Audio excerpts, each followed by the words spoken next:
Hello everyone. आज हम बात करने वाले हैं बेसिक्स ऑफ अकाउंटिंग के बारे में। पहले पढ़ लेते हैं definition. Accounting is the art of recording, classifying, summarising in a significant manner and in terms of money transaction events which are in part of at least a financial character and interpreting the result thereof। इसका मतलब ये है कि accounting ऐसी कला है जिसमें हम किसी चीज़ को रिकॉर्ड करते हैं, क्लासीफाई यानी छांटते हैं, समराइज यानी कि लिखते हैं एक ऐसे निर्धारित मैनर में जिससे कि हम उसे मॉनेटरी टर्म्स में बयान कर पाएँ हर एक ट्रांजैक्शन और हर एक इवेंट को, जो कि एटलीस्ट एक फाइनेंशियल कैरेक्टर का मतलब है यहाँ पे एक फाइनेंशियल ईयर में आया हो और उसका कोई अकाउंटिंग बुक पर रिजल्ट पड़ा हो। अगली चीज़ हम पढ़ते हैं objectives of accounting. Providing information to the users for rational decision making. The primary objective of accounting is to provide useful information for decision making to shareholders such as owners, management, creator, investor, etc. अगर accounting की books में सब कुछ सही सही लिखा होगा जिससे कि जो ओनर्स हैं यानी कि शेयर होल्डर्स हैं उन्हें सारी की सारी बात सही से समझ आएगी तो वो सही डिसीजन ले पाएंगे। अगर बुक्स ही सही मेंटेन्ड नहीं होगी तो उन्हें डिसीजन लेने में परेशानी होगी, ना उन्हें सही बुक्स दिखेंगी और ना वो सही डिसीजन ले पाएंगे। अगला पॉइंट है सिस्टमेटिक रिकॉर्डिंग ऑफ ट्रांजैक्शन। अगर हम सिस्टमेटिक अकाउंटिंग ट्रांजैक्शंस को सही तरीके से नहीं रिकॉर्ड करते हैं तो चाहे वो शेयर होल्डर हो, चाहे वो अकाउंटेंट हो, चाहे वो ऑडिटर हो, चाहे वो कोई भी हो, जब भी वो अकाउंट्स की बुक्स पढ़ेगा तो वो सिर्फ एक केओस हो जाएगा और सारी बुक्स मेस्ड अप होंगी, तो उसे कुछ भी समझ नहीं आएगा, ना वो प्रॉफिट कैलकुलेट कर पाएगा, ना वो आपकी आज की करंट सिचुएशन बता पाएगा, क्योंकि आपके पास जो है आपने ट्रांजैक्शन को सही ऑर्डर में रिकॉर्ड नहीं करा है। Ascertainment of results of above transaction. Profit or loss is a core accounting measurement. It is measured by preparing profit and loss account for a particular period. Various other accounting measurements such as different type of revenue expenses and revenue incomes are considered for preparing this profit and loss account. जैसा कि मैंने आपको अभी बताया, अगर book सही होंगी तो एक्सपेंसेस सही बुक होंगे, प्रॉफिट सही बुक होंगे, तो जब हम प्रॉफिट एंड लॉस अकाउंट बनाएंगे जो मैं आपको आगे दिखाऊंगा तो वो सही से एसरटेन कर पाएगा कि आपका प्रॉफिट कितना है या लॉस कितना है। Ascertainment of financial positions of a market of business Financial position is another core accounting measurement. Financial position is identified by preparing a financial statement in the ownership.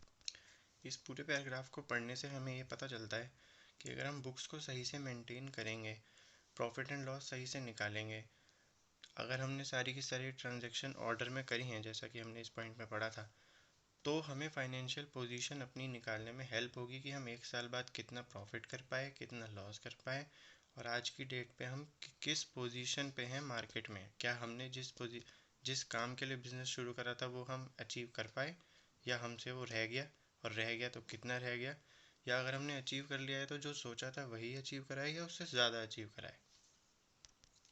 To know the solvency position. Solvency position का मतलब होता है कि क्या हमें कितनी obligations meet करनी है शॉर्ट टर्म में या लॉन्ग टर्म में।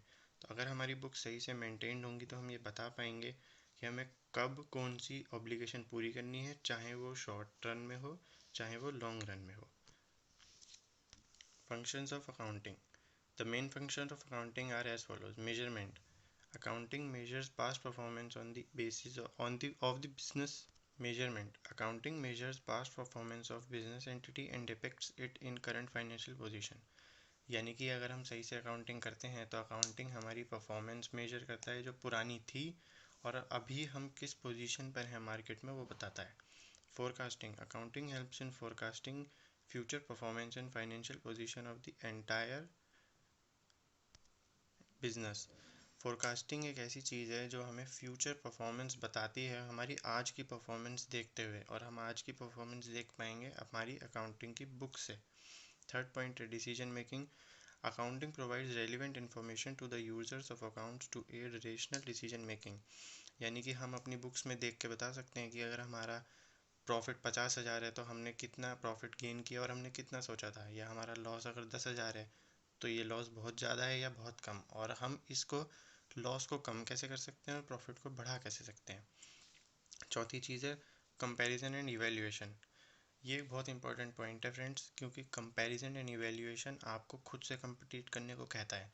जब हम हमारी अकाउंटिंग की बुक्स देखेंगे और ये देखेंगे कि हमने इस साल में ऐसा परफॉर्म किया और हमें परफॉर्म इससे बेहतर करना था, तो हम खुद को कंपेयर कर पाएंगे और इवैल्यूएट करके ये निकाल पाएंगे कि हमारे अंदर क्या शॉर्टफॉल रह गई है और उसे किस तरीके से और क्या करके पूरा करना है।